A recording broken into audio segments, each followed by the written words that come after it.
ओम नमो नारायणाय नमः। जय श्री हरि। प्रिय श्रोताओं, आज बृहस्पतिवार के दिन भगवान बृहस्पति देव के चरणों में नमन करते हुए पूरी श्रद्धा और भक्ति के साथ सुनते हैं बृहस्पतिवार संपूर्ण व्रत कथा और आरती। तो प्रेम से बोले लक्ष्मी नारायण की जय। जय श्री हरि। पौराणिक कथा के अनुसार प्राचीन समय की बात है। भारतवर्ष में एक राजा राज्य करता था। वो बड़ा ही प्रतापी और दानी था। वह नित्य प्रति मंदिर में भगवत दर्शन करने के लिए जाता और ब्राह्मणों और गुरु की सेवा किया करता। उसके द्वार से कोई भी याचक निराश होकर नहीं लौटता। वह प्रत्येक गुरुवार को व्रत रखता एवं पूजन करता, गरीबों की सहायता करता। परंतु यह सब बातें उसकी रानी को बिल्कुल अच्छी नहीं लगती थी। वह न तो व्रत करती और न ही किसी को एक भी पैसा दान में देती थी। वह राजा से भी ऐसा करने को मना किया करती थी। एक समय की बात है, राजा शिकार खेलने के लिए वन को चले गए। घर पर रानी और दासी थी। उस समय गुरु बृहस्पति साधु का रूप धारण करके राजा के दरवाजे पर भिक्षा मांगने के लिए आए। साधु ने रानी से भिक्षा मांगी तो वह कहने लगी, हे साधु महाराज, मैं इस दान पुण्य से तंग आ गई हूँ। इस कार्य के लिए तो मेरे पति ही बहुत हैं। अब आप ऐसी कृपा करें कि सारा धन नष्ट हो जाए तथा मैं आराम से रह सकूं। साधु रूपी बृहस्पति देव ने कहा, हे देवी, तुम तो बड़ी ही विचित्र हो। संतान और धन से कोई दुखी नहीं होता, इसको सभी चाहते हैं। पापी भी धन और पुत्र की इच्छा करता है। अगर तुम्हारे पास धन अधिक है तो भूखे मनुष्यों को भोजन करवाओ, प्याव लगवाओ, ब्राह्मणों को दान दो, धर्मशाला बनवाओ, कुआं, तालाब, बावड़ी, बाग, बगीचे आदि का निर्माण कराओ तथा निर्धन कुंवारी कन्याओं का विवाह करवाओ। साथ ही यज्ञ करो। इस प्रकार के कर्मों से आपके कुल का और आपका नाम परलोक में भी सार्थक होगा एवं तुम्हें स्वर्ग की प्राप्ति होगी। परंतु रानी साधु की इन बातों से खुश नहीं हुई। उसने कहा, हे साधु महाराज, मुझे ऐसी धन की आवश्यकता नहीं है जिसे मैं अन्य लोगों को दान में देती फिरूं, जिसको रखने और संभालने में भी मेरा सारा वक्त निकल जाए। साधु ने कहा, हे देवी, यदि तुम्हारी ऐसी ही इच्छा है तो जैसा मैं तुम्हें बताता हूँ वैसा करना। बृहस्पतिवार के दिन आंगन को गोबर से लीपना और अपने केशों को पीली मिट्टी से धोना। केशों को धोते समय स्नान करना। राजा से कहना कि वो हजामत कराए। भोजन में मांस मदिरा खाना। कपड़े धोबी को धोने के लिए देना। इस प्रकार 7 बृहस्पतिवार को करने से तुम्हारा सारा धन नष्ट हो जाएगा। यह कहकर साधु महाराज रूपी बृहस्पति देव अंतर्ध्यान हो गए। रानी ने साधु के कहने के अनुसार 7 बृहस्पतिवार तक वैसा ही करने का विचार किया। साधु के बताए हुए कार्य करते हुए केवल 3 ही बृहस्पतिवार बीते कि उसकी सारी संपत्ति नष्ट हो गई। भोजन के लिए भी 2 समय परिवार तरसने लगा तथा सांसारिक भोगों से दुखी रहने लगा। तब राजा रानी से कहने लगा कि हे रानी, तुम यहाँ पर रहो, मैं दूसरे देश जा रहा हूँ। क्योंकि यहाँ पर मुझे सभी मनुष्य जानते हैं, इसलिए मैं यहाँ कोई कार्य नहीं कर सकता। मैं अब परदेश जा रहा हूँ, वहाँ कोई काम धंधा करूँगा, शायद हमारे भाग्य बदल जाए। ऐसा कहकर राजा परदेश को चला गया। वो वहाँ जंगल से लकड़ियाँ काट कर लाता और शहर में बेचता। इस तरह जीवन व्यतीत करने लगा। इधर राजा के बिना रानी और दासी दुखी रहने लगी। किसी दिन भोजन मिलता और किसी दिन जल पीकर ही रहना पड़ता। एक दिन रानी और दासी को भोजन किए बिना 7 दिन व्यतीत हो गए। तो रानी ने अपनी दासी से कहा, हे दासी, यहाँ पास के नगर में मेरी बहन रहती है। वह बड़ी ही धनवान है। तुम उसके पास जाओ और वहाँ से 5 सेर बेजल मांग के लाओ, जिससे कुछ समय के लिए गुजारा हो जाएगा। दासी रानी की बहन के पास गई। रानी की बहन उस समय पूजा कर रही थी। बृहस्पतिवार का दिन था। दासी ने रानी की बहन से कहा, हे रानी, मुझे आपकी बहन ने भेजा है, मुझे 5 सेर बेजल दे दो। दासी ने यह बात अनेक बार कही, परंतु रानी की बहन ने कोई उत्तर नहीं दिया, क्योंकि वह उस समय बृहस्पतिवार का कथा सुन रही थी। जब दासी को रानी की बहन की कोई उत्तर नहीं मिला तो वह बहुत ही दुखी हुई। उसे क्रोध भी आया। वह लौटकर रानी से बोली, हे रानी, आपकी बहन बहुत ही घमंडी है। वह छोटे लोगों से बात नहीं करती। मैंने उससे कहा, उसने कोई उत्तर नहीं दिया। मैं वापस चली आई। रानी बोली, हे दासी, उसमें उसकी कोई गलती नहीं है। जब बुरे दिन आते हैं तब कोई असहारा नहीं देता। अच्छे बुरे का पता विपत्ति में ही लगता है। जो ईश्वर की इच्छा होगी वही होगा, यह सब हमारे भाग्य का दोष है। उधर रानी की बहन ने सोचा कि मेरी बहन की दासी आई हुई थी, परंतु मैं उससे नहीं बोली, इससे वह बहुत दुखी हुई होगी। अतः कथा सुन बृहस्पति भगवान का पूजन समाप्त करके अपनी बहन के घर गई और कहने लगी, हे बहन, मैं बृहस्पतिवार का व्रत कर रही थी, तुम्हारी दासी हमारे घर आई थी, परंतु जब तक हम कथा सुनते हैं तब तक हम लोग न उठते हैं न किसी से बातें करते हैं, इसलिए मैं नहीं बोली। कहो दासी क्यों गई थी? रानी बोली, बहन, हमारे घर अनाज नहीं था। वैसे तुमसे कोई बात छिपी नहीं है, इस कारण मैंने दासी को तुम्हारे पास 5 सर बेजल के लिए भेजा था। रानी की बहन बोली, बहन देखो, बृहस्पति भगवान सबकी मनोकामनाएं पूर्ण करते हैं, देखो शायद तुम्हारे घर में कहीं अनाज रखा हो। यह सुनकर दासी घर के अंदर गई, वहाँ से उसे एक घड़ा बेजल का भरा हुआ मिल गया। उसे बड़ी हैरानी हुई क्योंकि उसके एक एक बर्तन देख लिया था। उसने बाहर आकर रानी को बताया।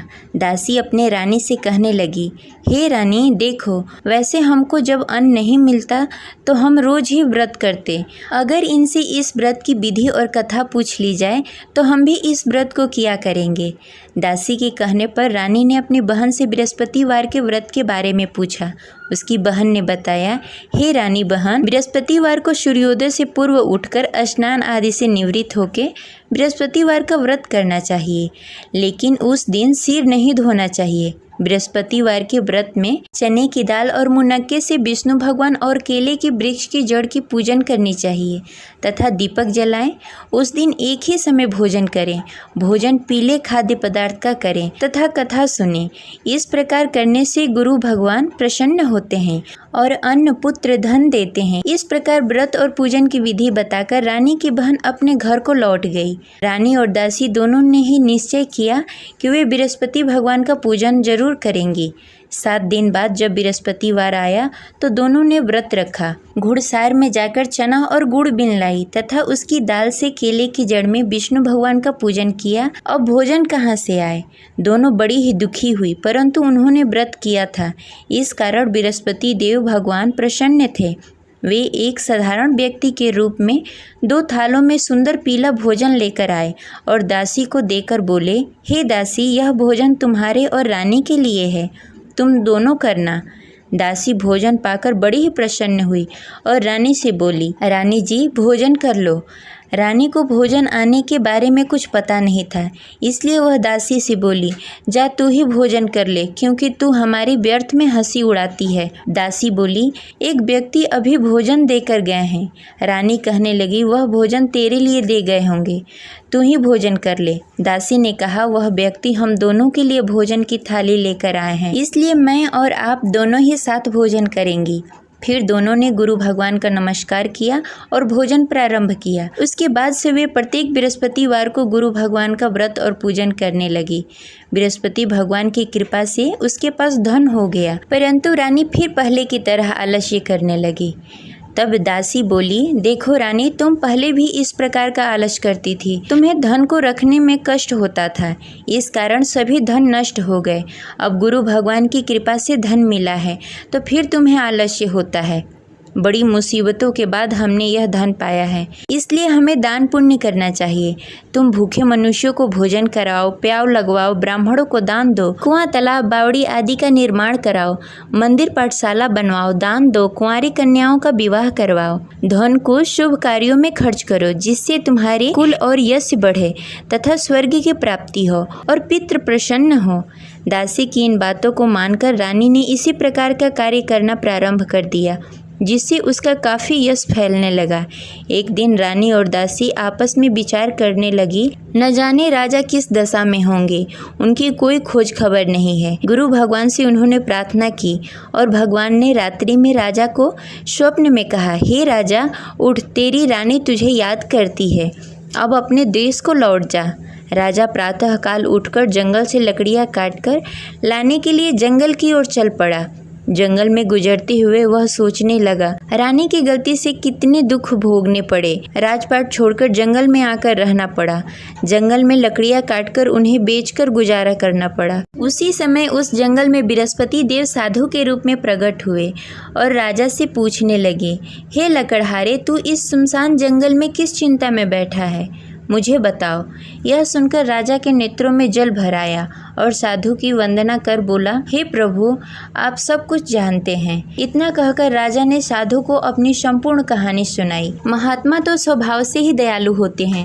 वे राजा से बोले, हे राजा, तुम्हारी रानी ने बृहस्पति देव के प्रति अपराध किया था, जिसके कारण तुम्हारी यह दशा हुई। अब तुम किसी प्रकार की चिंता मत करो, भगवान तुम्हें पहले से भी अधिक धन देंगे। देखो, तुम्हारी पत्नी ने बृहस्पतिवार का व्रत करना प्रारंभ कर दिया है। अब तुम भी बृहस्पतिवार के दिन व्रत रखो। चने की दाल और गुड़ जल के लोटे में डालकर केले के पत्ते में विष्णु भगवान का पूजन करो। फिर कथा कहो या सुनो, भगवान तुम्हारी सब मनोकामनाएं पूर्ण करेंगे। साधु को प्रसन्न देखकर राजा बोला, हे प्रभु, मुझे लकड़ी बेचकर इतना पैसा भी नहीं बचता जिससे भोजन करने के उपरांत कुछ बचा सकूं। मैंने रात्रि में अपनी रानी को व्याकुल देखा। मेरे पास कोई साधन नहीं जिससे समाचार जान सकूं। फिर मैं बृहस्पतिवार की कौन सी कहानी कहूं या सुनूं, मुझको तो कुछ भी मालूम नहीं है। साधु ने कहा, हे राजा, तुम किसी बात की चिंता मत करो। बृहस्पतिवार के दिन तुम रोजाना की तरह लकड़ियाँ लेकर शहर जाओ। तुम्हें रोज से दुगना धन प्राप्त होगा, जिससे तुम भली भांति भोजन कर लोगे तथा बृहस्पति देव की पूजा सामग्री भी लेकर आओगे। बृहस्पति देव की कथा इस प्रकार है। प्राचीन काल में एक बहुत ही निर्धन ब्राह्मण था।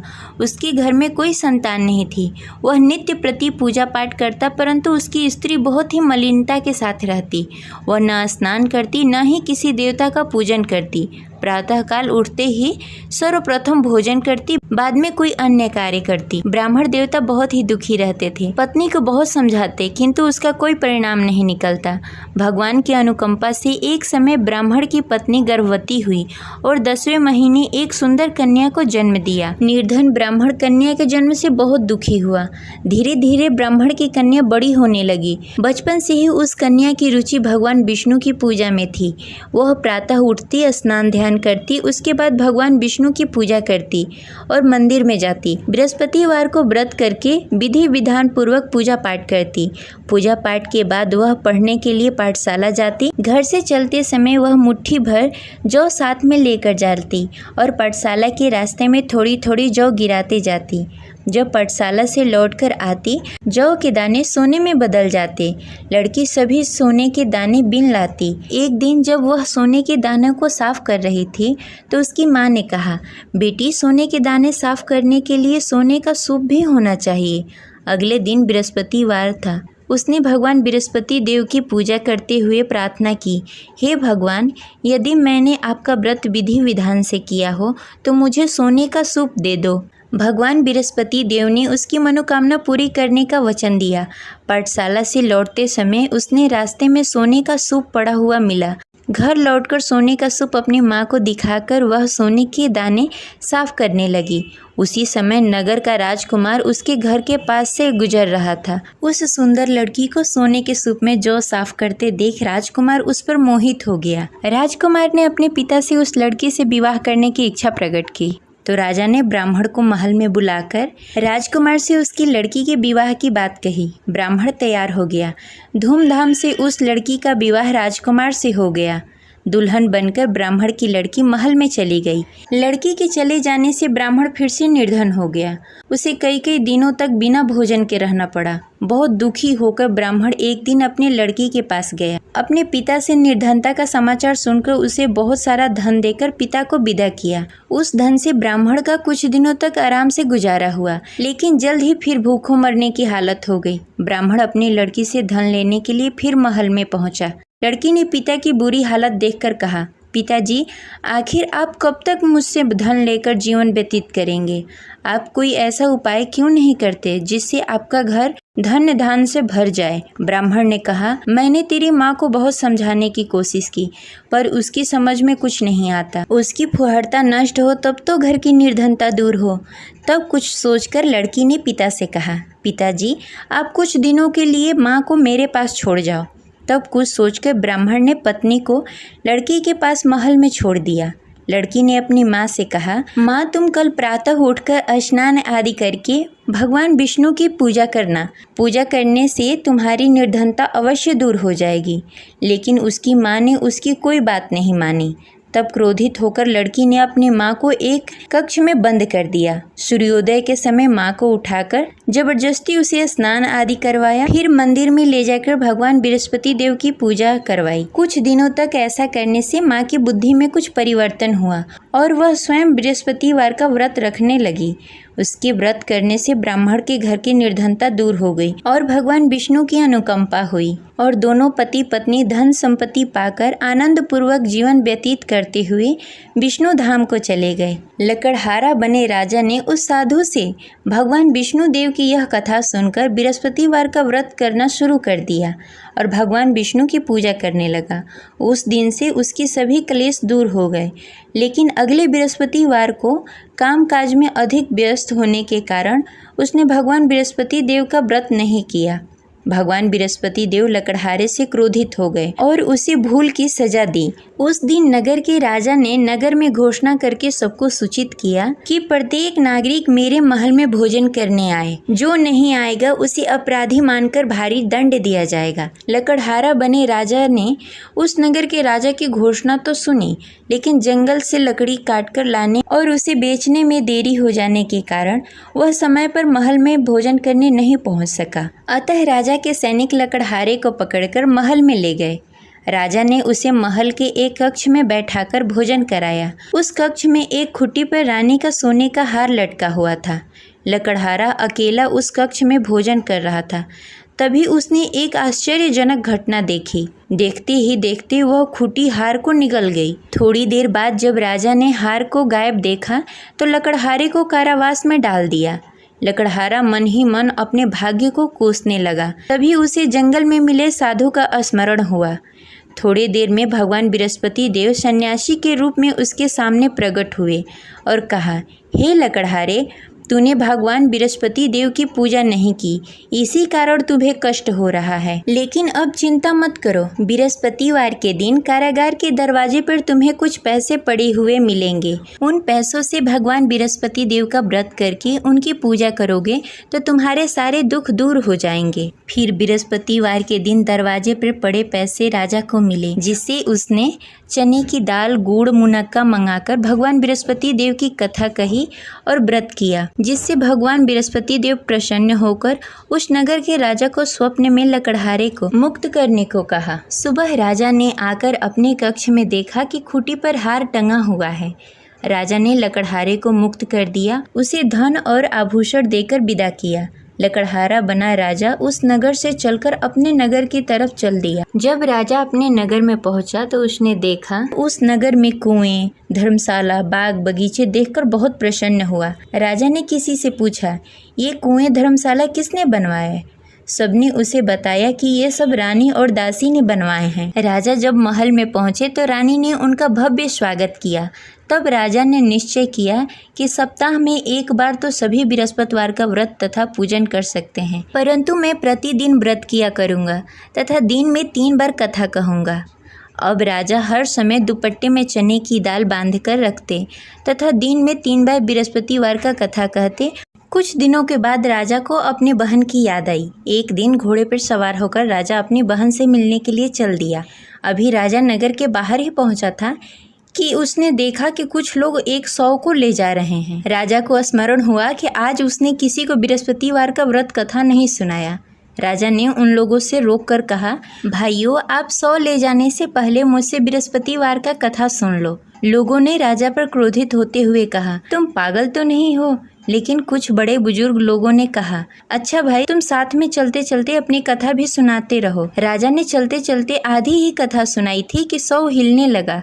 राजा की पूरी कथा समाप्त होते ही सौ उठकर बैठ गया। लोगों ने हैरानी से दांतों तले उंगली दबाई और अगले बृहस्पतिवार को भगवान बृहस्पति देव का व्रत करने व कथा सुनने का निश्चय कर लिया। अब घोड़े पर सवार होकर राजा चलते हुए एक किसान के पास पहुंचा। किसान अपने खेत में हल चला रहा था। राजा ने कहा, अरे भाई, मुझसे बृहस्पतिवार का कथा सुन लो। किसान झुंझलाकर बोला, अरे भाई, देख नहीं रहे, जितनी देर मैं तुम्हारी कथा सुनूंगा उतनी देर में तो पूरी खेत में हल चला लूंगा। राजा निराश होकर चला गया। तभी किसान का बैल लड़खड़ा के गिर गया और किसान के पेट में भी जोरों से दर्द होने लगा। जब उसकी पत्नी वहां आई तब उसने पूछा कि क्या हुआ। किसान ने घुड़सवार की पूरी कहानी सुनाई कि पत्नी दौड़ती हुई राजा के पास पहुंची और हाथ जोड़कर बोली, भैया, मैं तुम्हारी कथा सुनने के लिए तैयार हूँ। राजा ने उसके साथ खेत पर पहुंचकर बृहस्पतिवार की कथा सुनाई।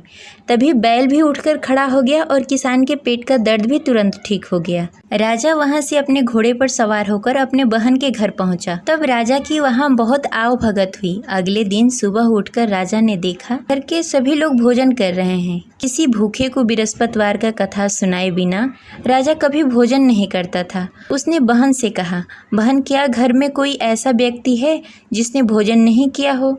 उसकी बहन ने बोला, भैया, हमारे घर तो क्या, आपको पूरे नगर में कोई ऐसा व्यक्ति नहीं मिलेगा जिसने सुबह सुबह भोजन नहीं किया हो। तब राजा ने बहन के घर से निकलकर उस नगर में बिना भोजन किए हुए व्यक्ति की तलाश करनी शुरू की। एक गडेरिये के घर में उसका बेटा बीमार होने के कारण भूखा रह गया था। राजा ने उसको जाकर बृहस्पतिवार का कथा सुनाया। कथा सुनते सुनते गडेरिये की बेटी की बीमारी भी ठीक हो गई। सबने राजा की बहुत प्रशंसा की। एक दिन राजा ने अपनी बहन से कहा, बहन, अब हम अपने घर जाना चाहते हैं, तुम भी हमारे साथ चलो, कुछ दिन वहाँ रहकर लौट कर आना। राजा की बहन ने अपनी सास से पूछा तो सास ने ताने देते हुए कहा, बहू, मायके जाना हो तो अकेली जाना, मेरे पोतों को लेकर नहीं जाना। तुम्हारे भाई की कोई संतान नहीं है, कहीं तुम्हारी भाभी मेरे पोतों को भी जादू टोना न कर दे। दूसरे कक्ष में बहन की सास की बातें सुनकर राजा दुखी मन से अकेले ही अपने नगर को लौट गया। रानी ने राजा से कहा, आप तो अपनी बहन को साथ लाने गए थे, फिर बहन को साथ क्यों नहीं लेकर आए? तब राजा ने दुखी होते हुए कहा, रानी, हम निसंतान हैं, इसलिए कोई हमारे घर आना पसंद नहीं करता। रानी ने राजा को समझाते हुए कहा, मैं बृहस्पति देव ने सब कुछ दिया है, अब भगवान बृहस्पति देव हमें संतान भी अवश्य देंगे। बृहस्पतिवार को विधि पूर्वक व्रत करते हुए राजा और रानी ने भगवान बृहस्पति देव से संतान के लिए प्रार्थना की। कुछ दिनों के बाद ही रानी गर्भवती हो गई। 10वें महीने रानी ने एक सुंदर बालक को जन्म दिया। राजा रानी जीवन पर्यंत बृहस्पतिवार का व्रत करते रहे। उनके घर में धन धान्य की वर्षा होती रही। इस तरह अनंत पूरक जीवन यापन करते हुए राजा रानी भगवान बृहस्पति देव की अनुकंपा से मोक्ष को प्राप्त हो गए। बृहस्पतिवार को विधि पूर्वक व्रत करके जो स्त्री पुरुष भगवान विष्णु की पूजा करते हैं, उनकी सभी मनोकामनाएं पूर्ण होती है। जय बृहस्पति देव। अब सुनेंगे बृहस्पति देव की आरती। ओम जय बृहस्पति देवा, ओम जय बृहस्पति देवा, छिन छिन भोग लगाऊं कदली फल मेवा। ओम जय बृहस्पति देवा, तुम पूर्ण परमात्मा, तुम अंतर्यामी, जगत पिता जगदीश्वर, तुम सबके स्वामी। ओम जय बृहस्पति देवा, चरणामृत निज निर्मल, सब पातक हरता, सकल मनोरथ दायक, कृपा करो भरता। ओम जय बृहस्पति देवा, तन मन धन अर्पण कर, जो जन शरण पड़े, प्रभु परगट तब हो कर, आकर द्वार खड़े। ओम जय बृहस्पति देवा, दीन दयाल दयानिधि भक्तन हितकारी। पाप दोष सब हरता भव बंधन हारी। ओम जय बृहस्पति देवा सकल मनोरथ दायक सब संशय हारी। विषय विकार मिटाओ संतन सुखकारी।